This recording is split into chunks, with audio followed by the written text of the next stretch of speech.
Welcome everyone to another round, another month of FOIA Friday. I've been gone the last 6 months on a hiatus, so I'm happy to be back hosting this call and talking with this awesome group of FOIA friends across the world. These are two groups, two organizations that Muckrock is a big fan of, and hopefully are also big fans of Muckrock. One is the Seek Initiative, and the other is Fiquem Sabendo. And we got an awesome conversation coming up. We're going to be talking about FOI across the world, starting in Europe, and then working our way to Brazil, and hopefully having a lot of good conversation in between. So if you have questions, put them in the chat. We're now in a webinar format. We used to do FOIA Friday in a meeting format, but we still love doing things mosh pit style. So just jump in whenever you want, and let us know what you're thinking, and we'll try to get to those questions as they come up. So yeah, first, a quick round of introductions. Neus, do you want to introduce yourself first?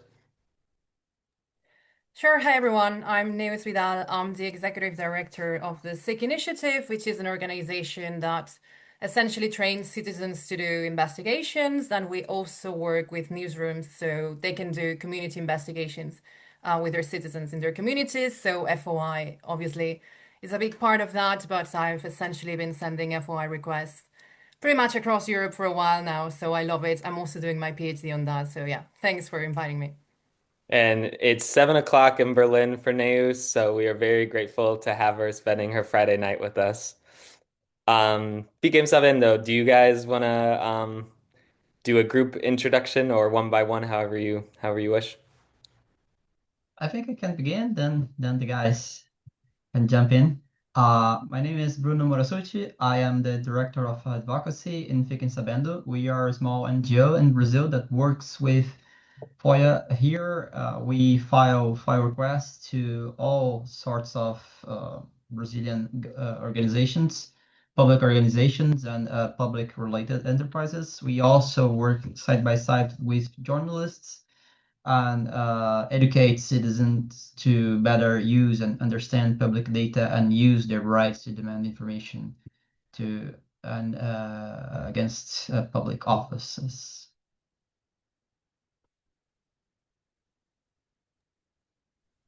I am Vitor Baptista. I also work with Fiquem Sabendo. I'm the CTO of the organization, so responsible for the technical side of things together with Igor.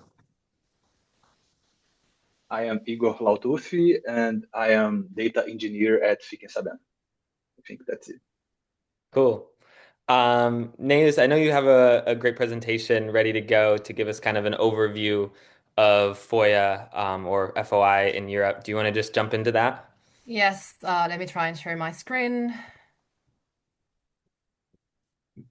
Yeah, you're gonna have to tell me if you can see it because I can, but I don't know. I'm really bad at this. Okay, great, wonderful. Right, so yes, I'm gonna be talking about freedom of information in Europe, which is a very big topic because I'm going to be explaining there's so many countries with their own jurisdictions and so on. So this is going to be a bit complicated, but I try to make it as simple as I could. And then I know you will have questions, so my answer to many questions will be it depends on the country. So I already apologize for that because that's what it's going to be like. But yeah, let me try this. So how am I going to structure this, more or less? So I'm going to be talking about the current state of access to information in Europe. Then I'm going to be showing you a few cases that show some of the disparities and some things that I find quite interesting in different countries, also at European Union level. And then just some tips if anyone here wants to do an FOI investigation in Europe, particularly a cross-border one, then I also have some tips if you can use that.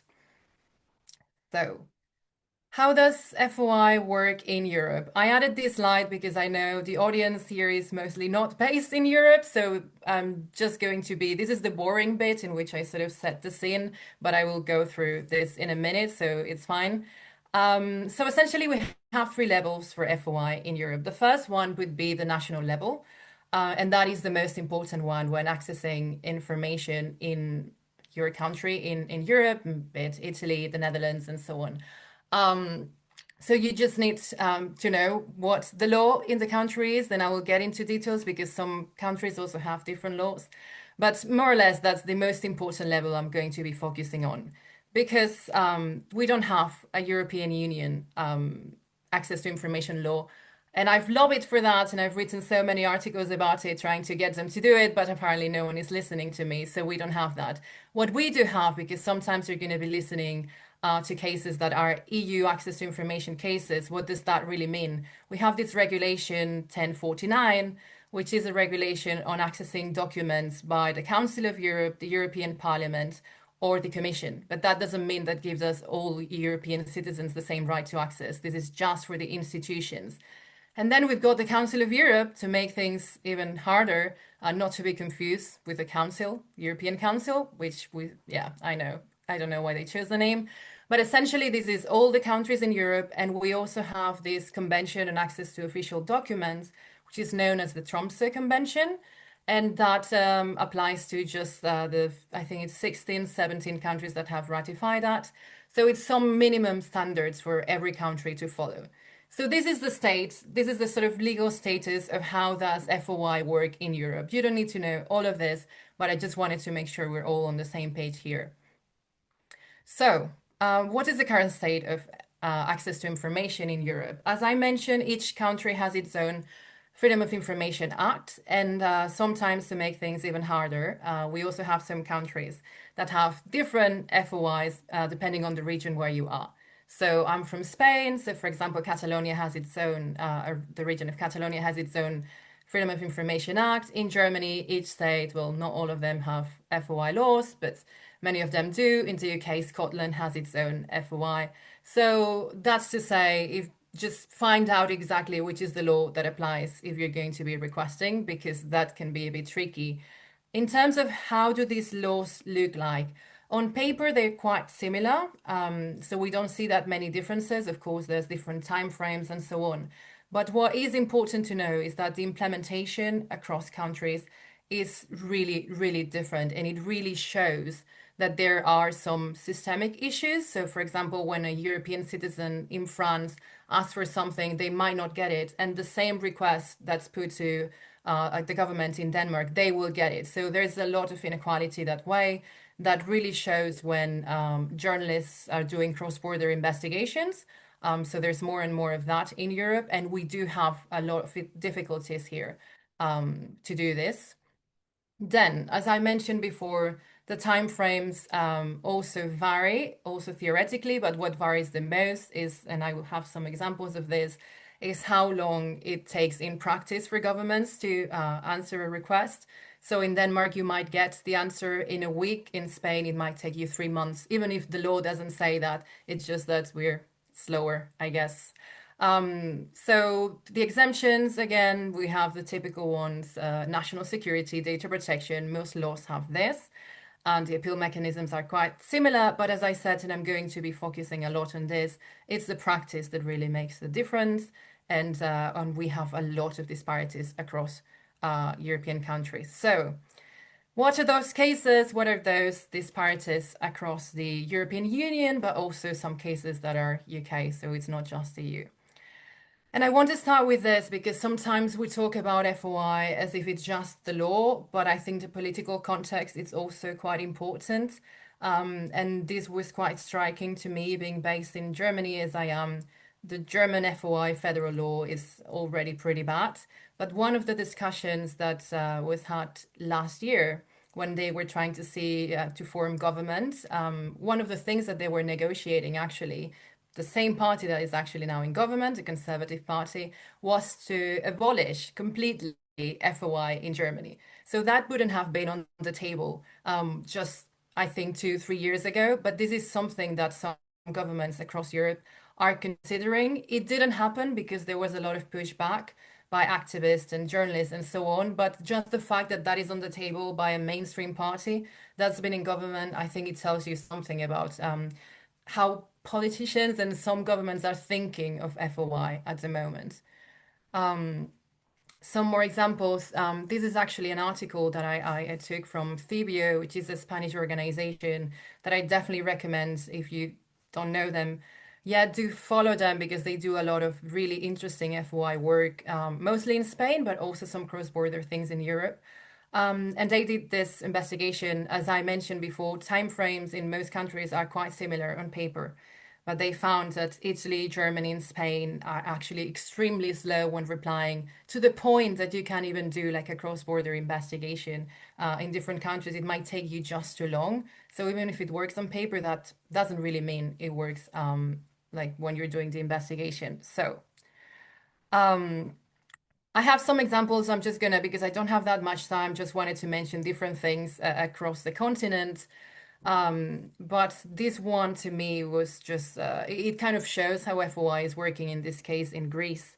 So we had this case, this NGO Volleywatch requested something that those of us who do FOI requests, which I think we've all started doing a request like that, asking how is a media advertising campaign being distributed across different media, right? How the government is doing it. And this is what happened. They didn't get the request. And I mentioned that one because I think this is pretty it's a pretty interesting request that this was the first thing I requested when FOI was enacted in Spain, and we've all done that, and we've all achieved some things, but in Greece that was impossible. So you see that would be possible perhaps in France, but it isn't in Greece. So we just having extremely differences across the country. And yes, this case, I keep mentioning it to different people and conferences, FOI on FOI, because this happened in Malta. This is already almost 4 years ago. But they did also a very basic request. The Shift News did a request asking for contracts that's with public authorities. You don't need to know all the details about it. But essentially, the Information and Data Protection Commissioner in the country actually granted access, and they said to these public authorities, you need to release this information. But all 30 public entities then appealed at the same time, and they challenged that decision to the point that this media outlet had to do one of these fundraising campaigns to cover just the cost to be able to continue with this case and to get some information. Some people have said this case would be also like a slap case with FOI, like a strategic lawsuit against public participation. Doesn't really quite fit every characteristic, but I think it's quite a good example of what can happen also in some countries, and you get to see a taste of different countries, hopefully across the continent.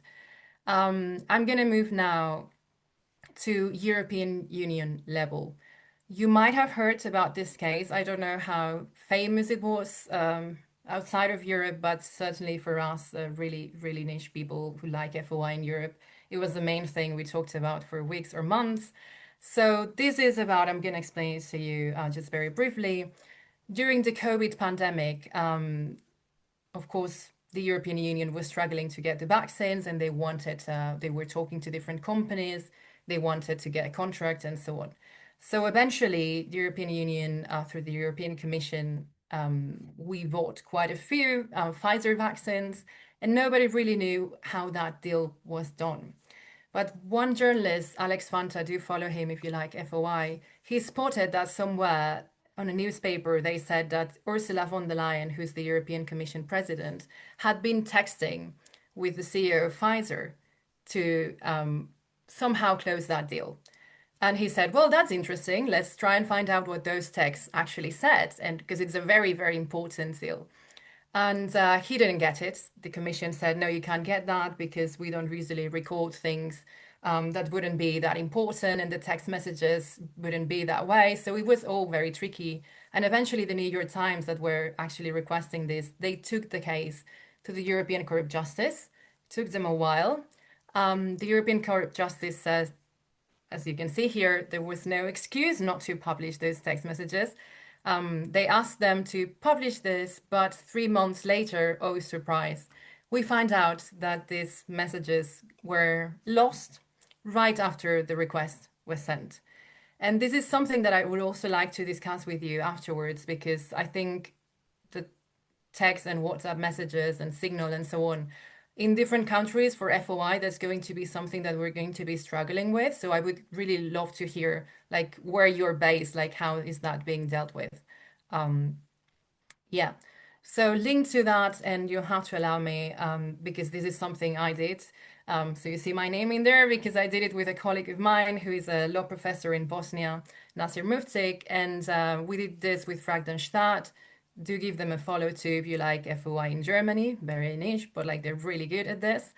So we did this FOI investigation in which we essentially wanted to find out if different ministries across Europe had had any contact with big tech companies before the negotiation or during the negotiation of the EU AI Act, so about AI regulation.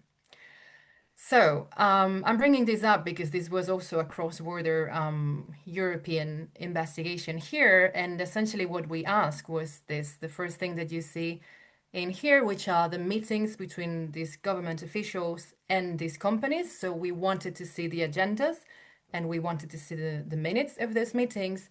And then the second thing, we wanted to see any written communication that had been exchanged between these companies and these ministries that had the AI or digital portfolio. You have the methodology in there, but I'm not going to go into detail, but it's the usual culprits, as you can see, for the big tech companies, so Microsoft, Google, Meta, and so on. What did we get? Well, not much, to be honest. And I'm just going to move here. We didn't get much, but we did get that they were actually meeting. I don't think there was a single ministry that wasn't meeting with these big tech companies to discuss AI regulation. So we know that we sort of suspected it, but now we know it. Those meetings existed.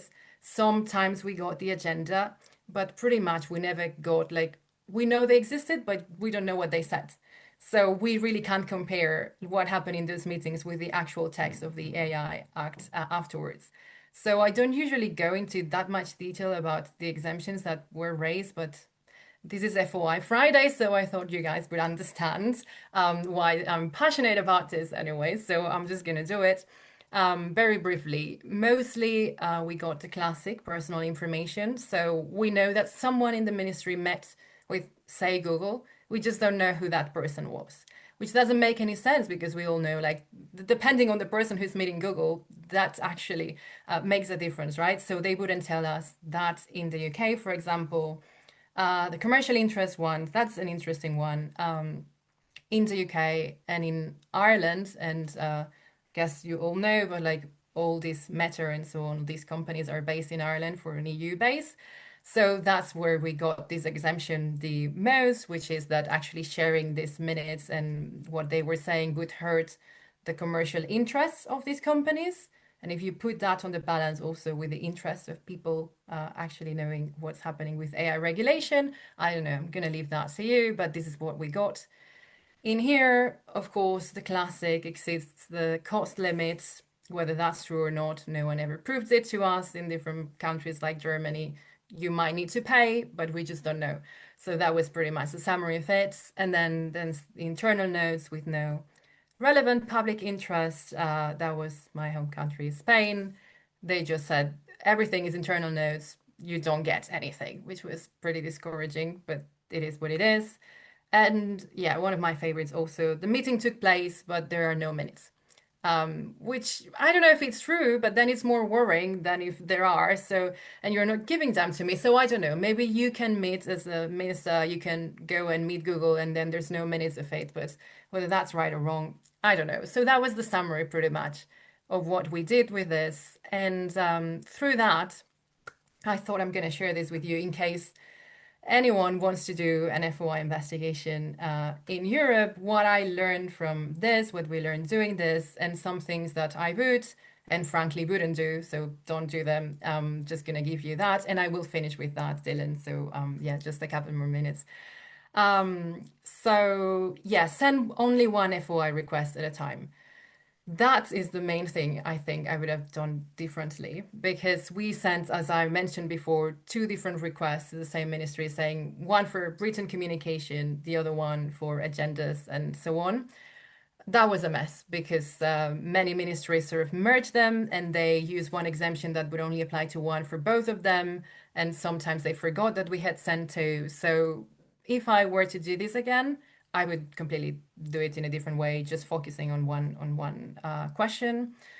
Then, yeah, know your limits. That seems a very basic one, but we wanted to do so many countries, and then we realized we both have full-time jobs. We're doing this just as a hobby, and it's very hard to compare different countries. So just focus on two or three, and then if you can do it and have the time, then great. Then be specific. I know we all know this about FOI, but the more specific you can be, the better. We also narrowed down some things in the end. Instead of 4 months, we said, okay, let's ask for 1 month of data. They still rejected it. So sometimes it's also an excuse, but it's true. Just be as specific as you can. And then, yes, I'm ending with this.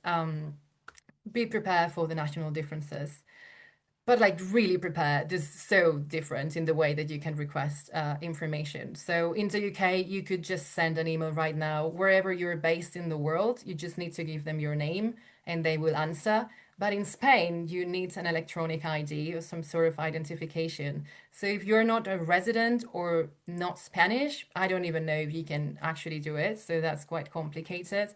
And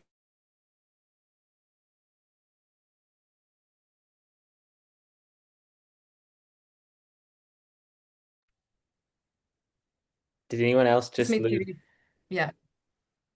Neus, you froze for Yeah. a second, but now you're Oh, back. sorry. Yep, no problem. Did you miss something? Am I? Can you hear me now? Yeah, we can hear you now. I think we were you were just describing that you need an electronic identification in Spain, and Yes. then right at that point I think you froze. Yeah, okay. Then I'm just that's because that makes my point actually, because Germany's internet connection is really bad and everything that's digital is really bad. So they ask you for a physical address, so that's why you also need to provide that in Germany.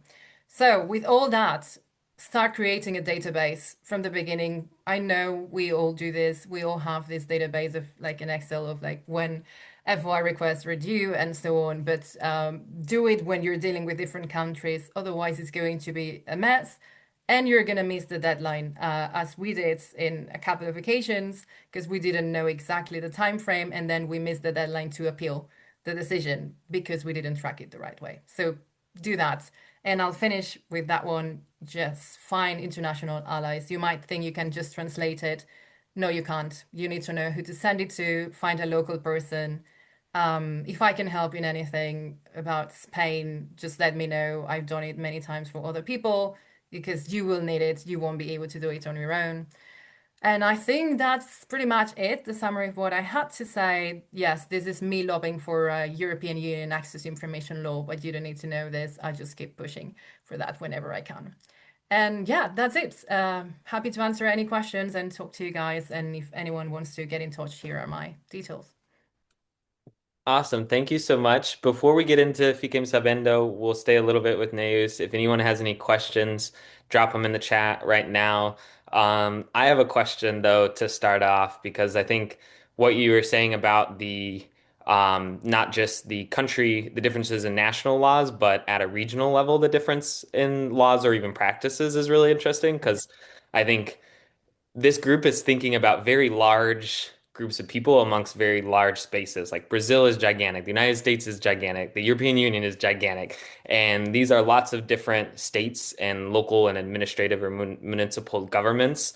And what was interesting listening to you talk about this is I was thinking about, I think 6 months to a year ago, we had an author of a book called The Rise of Right to Know, and the culture of transparency in the United States, who makes this really interesting argument that like we often backdate the ideas of FOIA in the United States to like our founding fathers as if they were interested in the flow of information and democracy, when in reality they weren't, and it happened in this time in the United States when like a lot of things are changing in transparency, both at a consumer level and at a political level, and then through FOI. And the culture is a big important is just a huge part of that. So I'm wondering if you could talk a little bit more about the culture of transparency and how that works at, at like a regional level or a national level in different European Union countries. Sure. I mean, broadly speaking, I would say if you go to the Nordics, Denmark and Sweden and so on in Europe, the culture of transparency is not just about FOI, it's just about being helpful and proactively also publishing more things. And generally, but I don't want to make that sort of generalization, but generally, if you go to the south of Europe, then that's pretty much the opposite. Is things that are not requested specifically are not generally proactively published. So that's a little bit the difference in here. But in a way, I also had that more on a personal note. I'm from Spain. We didn't have an FOI law when I was growing up. Actually, when I was studying my first degree, we didn't have it. I was studying journalism. I didn't even know what it was. So then I moved to the UK and I met this American journalist, Heather Brooke, who's I'm sure everyone knows about. And she did the MP's expenses scandal in the UK. She uncovered it through FOI. And then I thought the UK was this fantastic place where everything was so transparent and so on. And then she said, no, that's not it. Like she had this American mentality perhaps that she brought into it because their Mm. law was like at the time, I think around 10 years old or something. So it wasn't even like this culture of transparency that I thought. And then in Spain, we just passed the law 10 years ago now. So once you pass the law, I think there's also a shift into what people understand that you can actually ask for. But it doesn't come naturally to all countries. And I would say to most of Europe, it doesn't come naturally, even the ones that you think might. It's probably not. You need a strong law anyways. So And do you see with newer laws kind of transparency movements growing, whether it's journalistic or consumer or whatever, when people start to realize, oh, we do have access to these things because of this law, then that culture starts to build. yes. Oh yeah, yeah, sure, definitely. I mean, that happened in Spain because I remember I was studying in the UK, but then I moved back to Spain to work as a journalist there as soon as the law was implemented. And I knew what it was, but I think there were like, I don't know, 20 people across the country that knew what that law was and that would actively use it. And I had to fight my editor to say, we need to use this for journalism purposes. Because even the mentality of journalism there was just like, we have our own sources and we're going to Mm. be using those. And we don't want this because it might even be worse for us because now everyone gets access to it.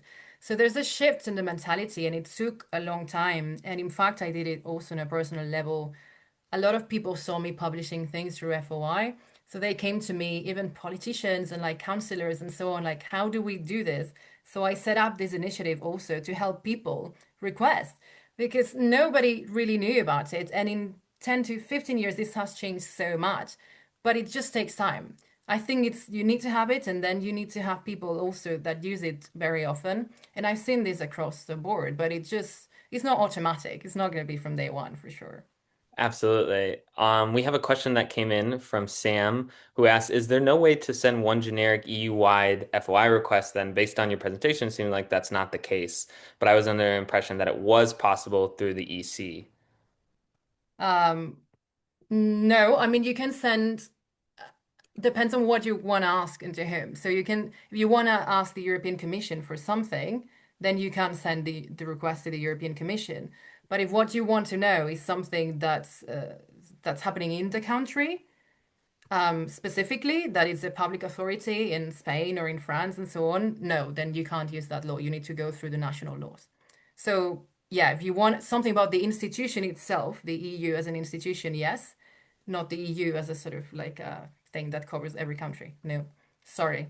I wish there was, but Yeah, which is just fascinating to me as an American when you think about how important the federal law is in the United States and the local laws, because so many decisions are made at so many different levels of government.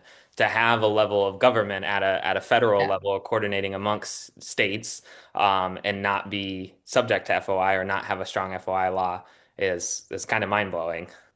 I agree. I keep pushing for it, but there isn't that many people who push for that. So I don't know. I don't think it's going to happen anytime soon. Hmm. Well, kind of staying in this vein and shifting over to the Fiquem Sabendo folks, can you give us a little bit of a state of the union on FOI in Brazil? Where are things if someone was going to request today something in to any level of government in Brazil? Okay, so first of all, a brief overview of FOI in Brazil. We have a national for freedom of information access.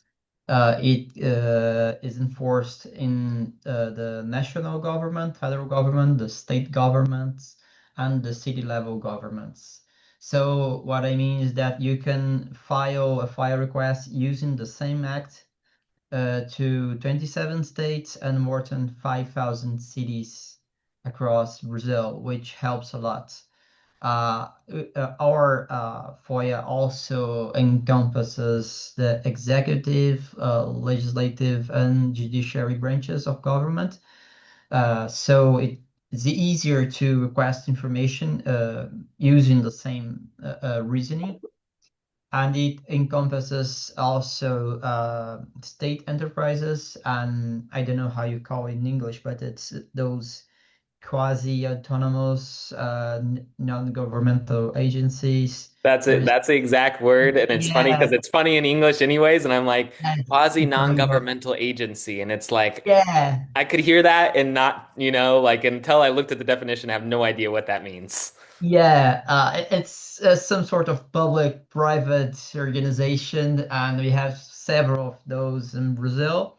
And our Freedom of Information Act, even though it does not expressively mentions them by rulings from several courts, it also encompasses them. They interpret the statute as also reaching them.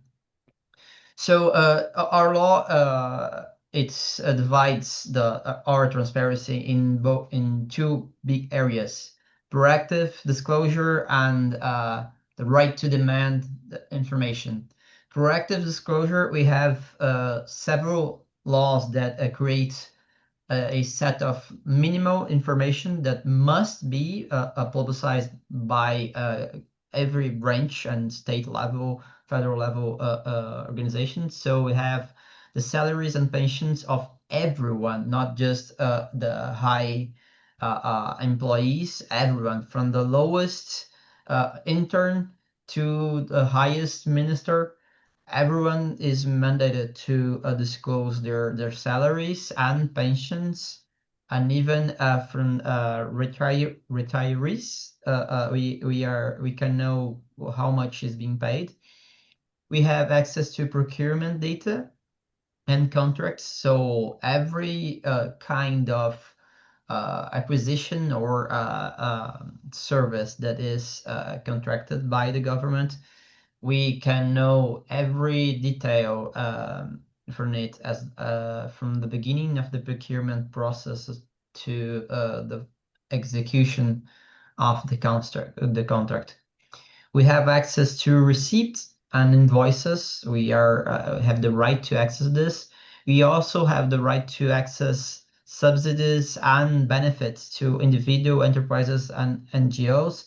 So, for instance, in Brazil, we have a large universal income project that is called Bolsa Família, which is a government program that gives one minimum wage to every person that meets the criteria.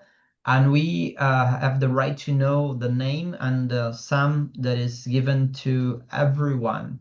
And this is actually this is proactively publicized in a major website in Brazil that is called Transparency Portal in English. Could be talked. We also have the right to access reports, technical notes, decisions, rulings, sanctions, public budget, income and expenditure, and public debt information.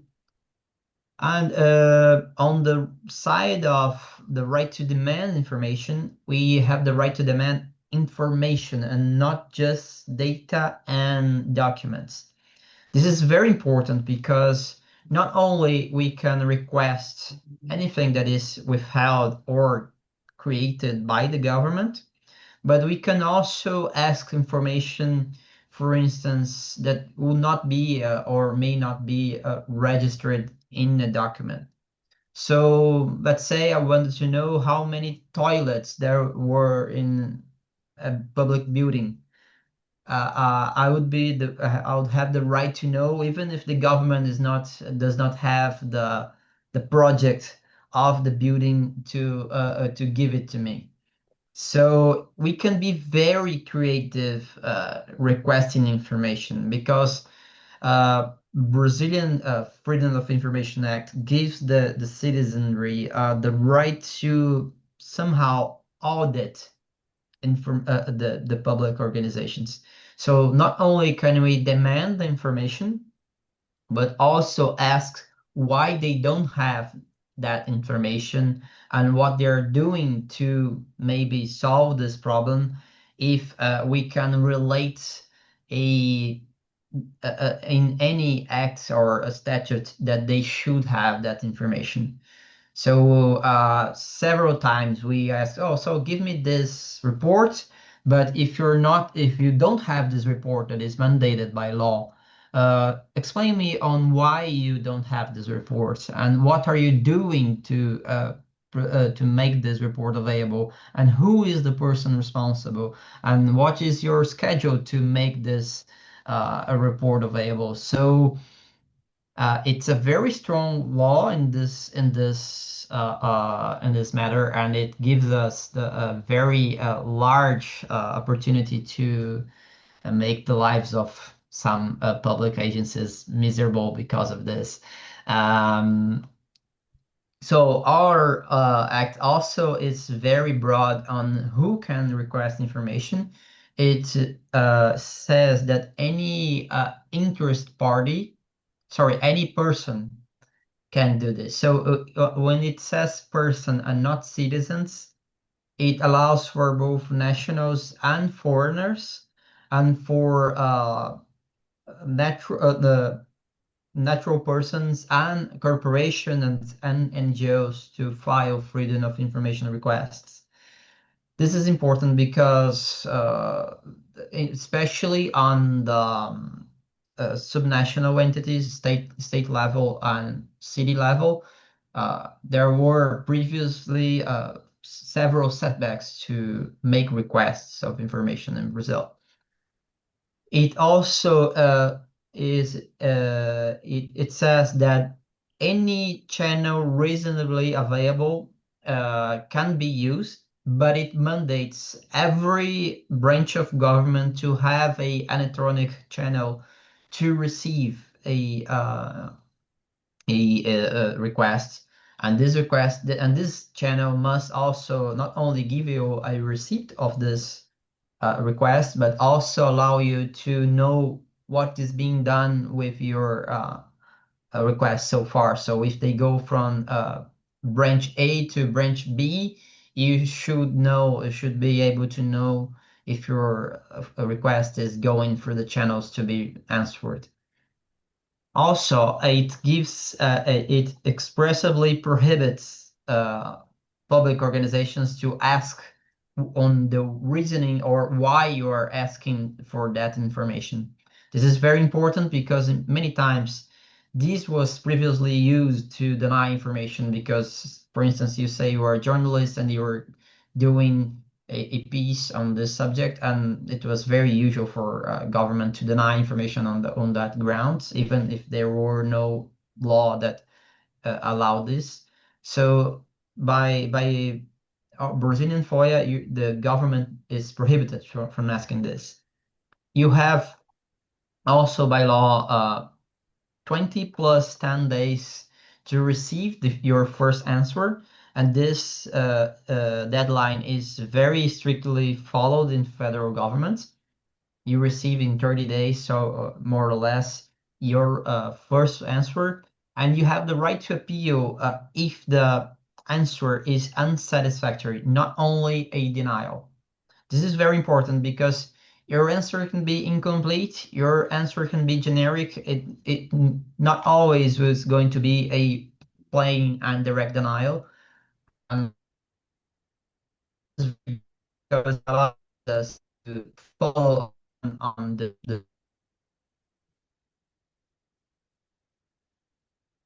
federal level and in several other states, we have at least three POs we are entitled to use. On the federal levels, we also we have a fourth level of appealing. So If we have a unsatisfactory answer, we can use the channels to go higher and higher to actually access information. Every denial must, by law, explain on the legal and factual reasoning on why this information is being denied. If for any instance they say it is classified information, by law in Brazil, at least by law, there is no eternally classified information. If you say you can't publicize that information because you have commercial interest, or because there is national security or anything like that, by law you must set a final date for that information to be available. It can be a very long date. It can be at most 50 years, but that information is going to be someday available. And even if the organization sets this 50 years, it must be periodically reviewed by the government itself, so that they actually assess if that date is actually correct, or if it should be reviewed and publicized. So this is the, a very broad picture of FOIA in Brazil. A very good picture and a very inspiring picture. Listening to it, I'm like, wow, the open-ended part that you were describing, where if they don't maintain the documents or don't have the documents, you can ask follow-up questions about that, is really incredible. Because I mean, that's something that you just, as an American filing requests in the United States, you know that you can know exactly where a document is and ask for it, and they can say, we don't have any responsive documents. And that's kind of where it ends, unless you have a source, in the organization who can say, this is why we don't have that. This is why we, this isn't maintained, even if, say, I don't know, a federal law says they should have this document. Oh, Neus, that's it. did anything come to mind listening to that, for you? Oh, you're muted still, sorry.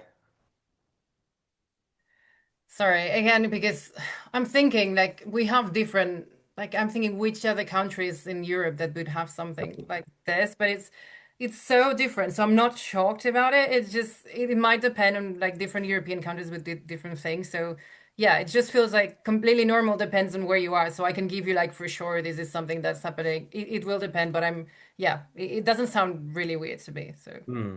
Hmm.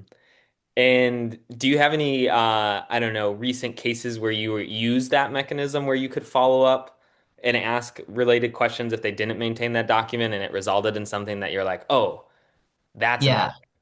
yeah, we actually do this daily because it's a very good way to question the government on why they are doing or don't doing something. For instance, every public meeting in the federal government, when it is from, let's say, secretariat to above, is mandated to publicize who is meeting and sort of what are you talking about. You don't have a express obligation to make a minute or notes on this meeting, but you have at least this obligation. But we noticed that the responsibilities that the secretariats have and the ministers have is very similar to the responsibilities that diplomats and chiefs of posts of Brazilian government abroad also had. So we asked, why isn't the government making the disclosure of the agendas, the meetings that are being done by the diplomats abroad, considering that they also have the same kind of responsibilities and access to privileged information? The response of the Brazilian foreign minister and the comptroller general was that indeed they noticed that because of our demand, they noticed that there would be no reason for the diplomats to also not be mandated to disclosure their meetings. So because of this, all of our diplomat personnel is now mandated to publicize their meetings as well. So it's a very interesting way on questioning the government. Sometimes they try to well turn around or don't give a direct answer, but it can we go this game of cat and mouse asking them for this information. So oh, okay, so you say you don't, but why you don't have? So tell me more about this. Since when you don't know about this? Mm. And go forward with this questioning.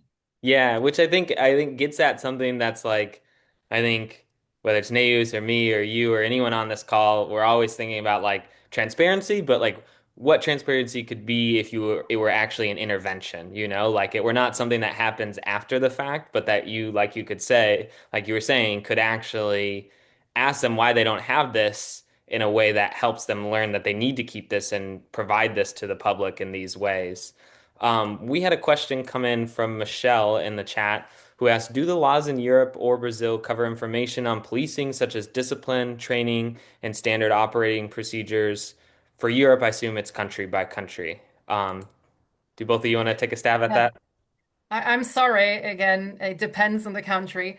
And yeah, it also depends on like what's considered within policing, national security, what it is, and mostly. I mean, yes, police is included mostly in all European laws, so you would be able to ask about things about police.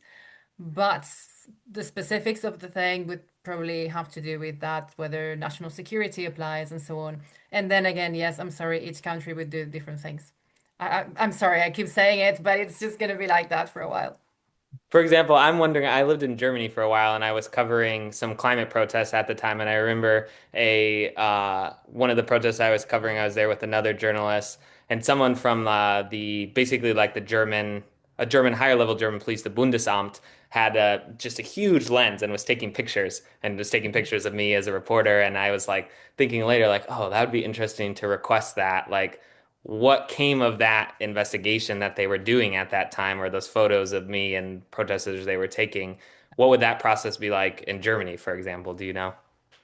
I mean, I don't know exactly. I've never really asked about this in Germany, so but my feeling would be you wouldn't get anything out of this because I Hmm. don't think you would disclose the pictures or maybe just a general assessment of we were taking those for an investigation, whatever it is. But I don't think you would get anything more than that. Again, I haven't done it. Maybe you would be lucky if you did it, but I don't think so. Yeah. And speaking of which, I know Fiquem Sabendo, you recently sued the basically the Brazilian version of the CIA. So maybe you Yeah. could answer that question and talk a little bit about that process as well. Yeah, so Brazil, you have a difference between national security and public security because usually policing is public security and national security is intelligence operations and uh, foreign affairs.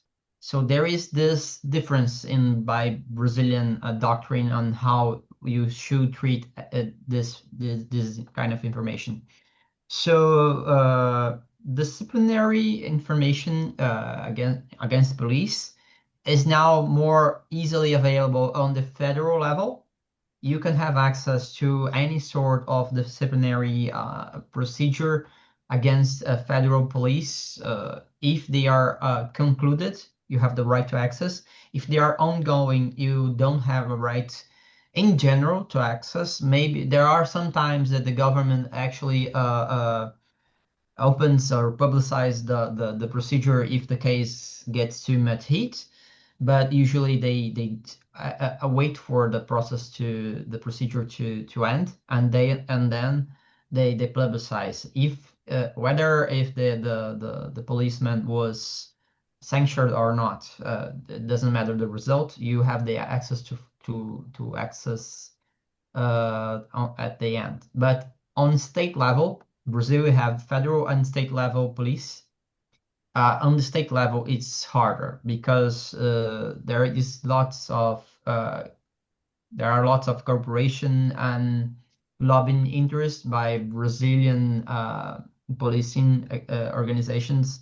Like they don't want to publicize this information on grounds of privacy. But and policing in Brazil is actually a very sensitive area because in some states the population is afraid of the police, and there is this fear of prosecuting or going to the courts against them because you can have extrajudicial sanctions, and well, it goes very far from the rule of law here in some cases. But we are trying to more and more have access to this kind of information because Brazil has a very strong debate regarding and relating to public security.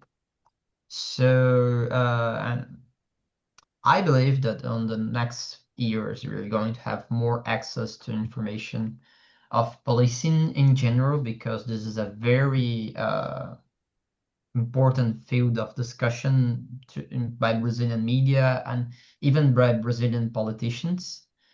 But it's a very hard area to advance using FOIA.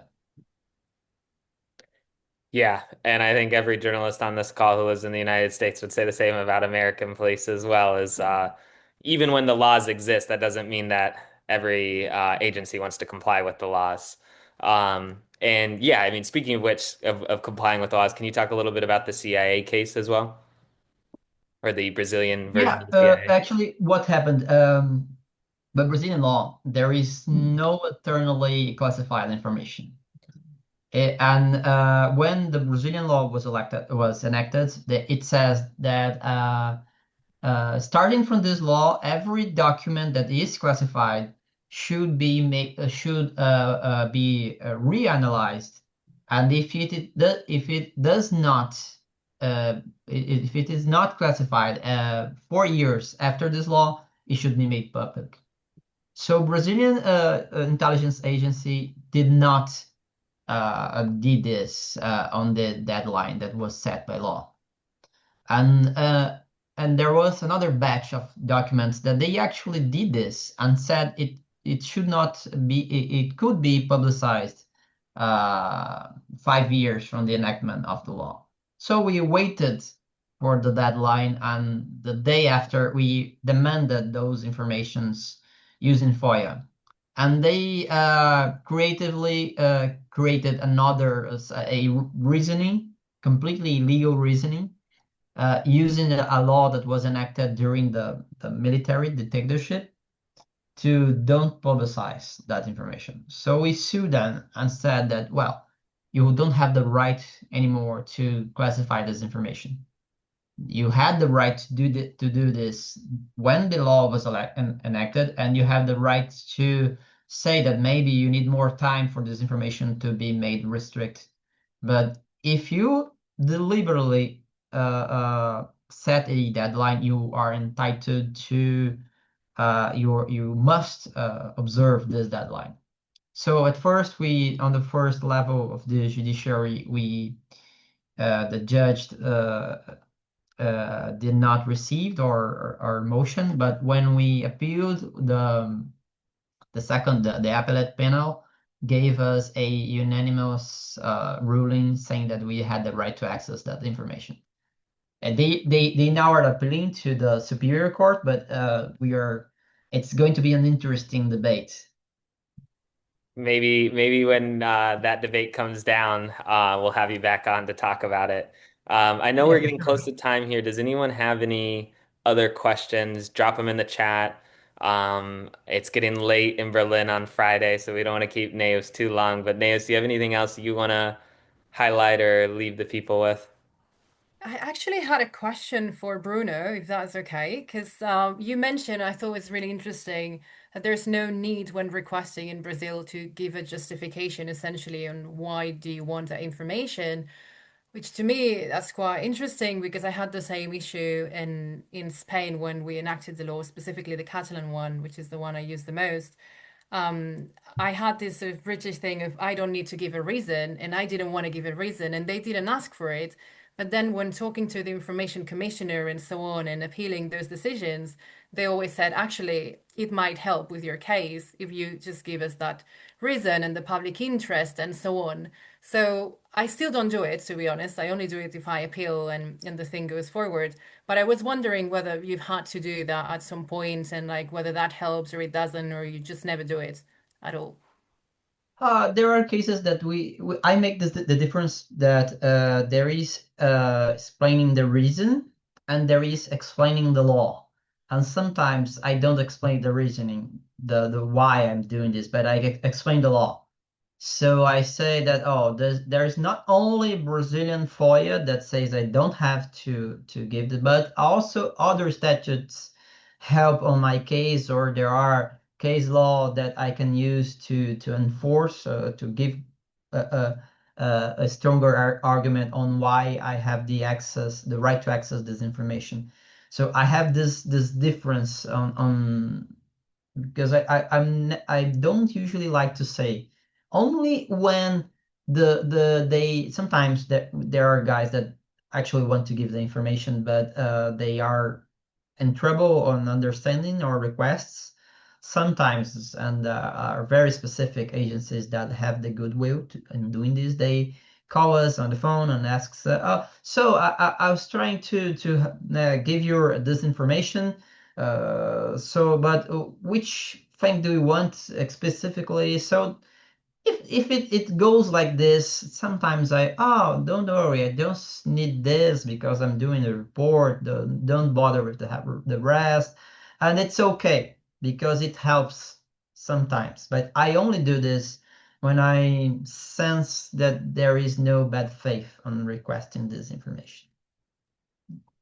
Makes sense. Yeah, I do the same thing. I was just wondering, like, for some people that sometimes helps, but yeah, I agree with you completely.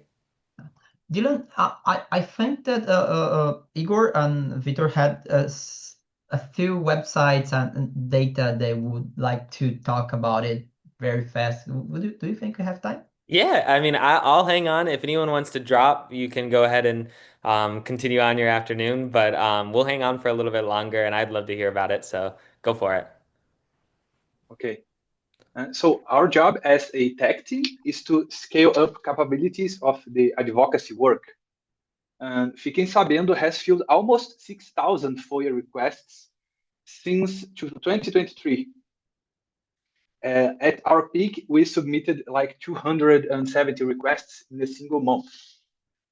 So the obvious question is, how do you manage all of that? I mean, the requests, the responses, the legal deadlines for appeals, and so on. One of the first things we built was an automated notification system that alerts the team on Slack whenever a deadline is approaching. And I think that alone was a game changer, especially for peace of mind at scale. And now you imagine this scenario. You file the same set of questions to 38 different ministries. And you start to get dozens of responses back, all slightly different. And so how do you actually make sense of all that information coming in? So we built an AI pipeline for automated reporting that breaks each response down by question. And it creates standardized categories and classifies each agency based on how they answered. And so what used to be a mountain of documents turns into a structured report. And beyond that, data validation is another major challenge. Even while, as Bruno said, Brazil's freedom of information law has improved a lot over the years.